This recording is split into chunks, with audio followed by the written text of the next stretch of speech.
সেই মানুষ প্রকৃত অর্থে সুখী মানুষ, ধনী মানুষ, একই সাথে আল্লাহর প্রিয় মানুষ, ভালো মুসলমান, যে প্রত্যেকটা অবস্থাকে সে ওয়েলকাম করে, আলহামদুলিল্লাহ বলে। দুনিয়াতে সবকিছু যদি মনমতো হয় তাহলে এটা তো জান্নাত হয়ে যাবে। সবকিছু মনমতো হবে না। অনেকে দেখবেন অমুকে আমার সাথে এটা কিভাবে করলো, কিভাবে এটা বলতে পারলো, এই কথাটা সে কেমনে বলতে পারলো, আমি মেলাতে পারতেছি না। আমি কেন, এটা আশ্চর্যের কি আছে? চামড়ার ঠোঁট দিয়ে সবই বলা যায়, বলছে, বোঝেন, এটা তো আমি আশা করি না। তা আপনি যা আশা করবেন সব মন মতোই যদি হয়, এটা তো জান্নাত হয়ে যাবে। আপনার আশার বিপরীত কিছু হবে দেখেই তো দুনিয়া। না না, সে কিভাবে এটা আমারে বলতে পারলো, আমার মাথায় ধরতেছে না, কেমনে এটা বলতে পারলো। আরে কেমনে বলতে পারলো, আমি তো বলতে পারবো আপনাকে, কোনো ব্যাপার না তো। সবকিছুকে ইজিলি নেওয়া, এটা হলো মানুষের দুঃখ দুর্দশা দূরের প্রধান মাধ্যম, প্রধান উপায়। কোন প্রকার বিপদ আপদ হলে আমরা ধৈর্য ধারণ করতে পারি না। ভাই, সবরটা কখন করবেন? তাহলে আপনার মনের বিরুদ্ধে হবে, চাওয়ার বিরুদ্ধে হবে, আশা যা করছেন তার উল্টাটা হবে। আপনার সাথে পড়ালেখা করে অনেক ভালো আছে, আপনি সেটা থাকবেন না, এখানে তো সবর, এখানে তো সবরের প্রশ্ন আসবে। সবরটা কোথায় করবেন তাহলে? সবই যদি মনমতো হয়। বহু মানুষ আছে যে দুনিয়াতে তাদের সব কিছু চাই, সব কিছু চাই, বাস, আর অন্যের সাথে কম্পেয়ার করা এবং অন্যের কাছে আশা করা। সকল অশান্তির দুইটা মূল আছে, আরেকজনের সাথে নিজেকে তুলনা করা, আরেকটা হলো আরেকজনের কাছে কি করা, আশা করা।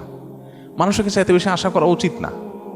স্বামী হোক, স্ত্রী হোক, ননদ হোক, দেবর হোক, শ্বশুর হোক, শ্বশুরবাড়ি হোক, এমনকি বন্ধু বান্ধব হোক, আপনার স্ত্রী, তিনি হয়তো রান্না বাড়া ভালো পারেন না, আপনার মনে দুঃখ, কিন্তু তার চরিত্রটা ভালো। আরেকজনের বউ রান্নাটা মাশাআল্লাহ একের, কিন্তু চরিত্রটা 2 নম্বর। আপনার বউয়ের চরিত্রটাও ভালো, রান্নাটাও ভালো, হয়তো চেহারা ছবি ভালো না। আরেকজনের বউর চেহারা ছবি অনেক সুন্দর, কিন্তু বড় বড় রোগ সে বহন করে বেড়াচ্ছে, লাখ লাখ টাকা যাচ্ছে, তার বাঁচা মরা মানে একটা ধোঁয়াশার মধ্যে আছে। আল্লাহ তাআলা আপনার স্ত্রীকে সুস্থ রেখেছেন। একইভাবে মেয়েরা যদি পুরুষদের দিকে তাকায় দেখেন, আমার স্বামীটা অমানুষ, সে একটা ফোন করে না, একটা মেসেজ দেয় না, একটা খোঁজ খবর নেয় না, আমি মনটা খারাপ করে বসে আছি। আরে ভাই, আপনার স্বামীটা নেশাখোর? কোনো নেশা করে না, আলহামদুলিল্লাহ করেন। অনেকের স্বামী নেশাখোর, স্বামী অনেক খোঁজ খবর নেয়, অনেক কেয়ারি, কিন্তু নেশাখোর। আবার অনেকের স্বামী সব দিক থেকে ভালো আছে, কিন্তু তার ক্যান্সার 4th স্টেজ হয়ে গেছে, যে কোনো মুহূর্তে মারা যাবে। আল্লাহ আপনার স্বামীকে সুস্থ রেখেছেন।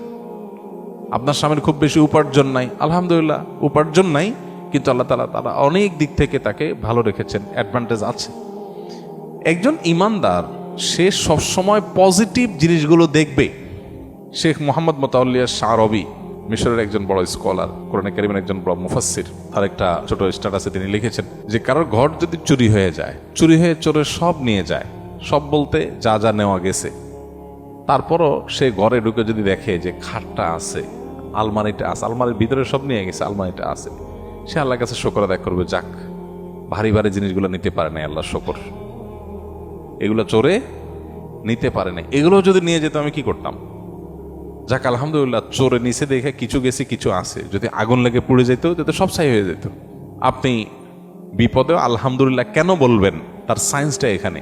আপনি বাইক অ্যাক্সিডেন্টে পড়ে গেছেন, দেখতেছেন ঠ্যাং একটা নাই, কেটে আলাদা হয়ে গেছে, ওই অবস্থায় আপনি কিভাবে আলহামদুলিল্লাহ বলবেন? কিভাবে আপনি পরিতৃপ্ত থাকবেন, আল্লাহ শুকর আদায় করবেন?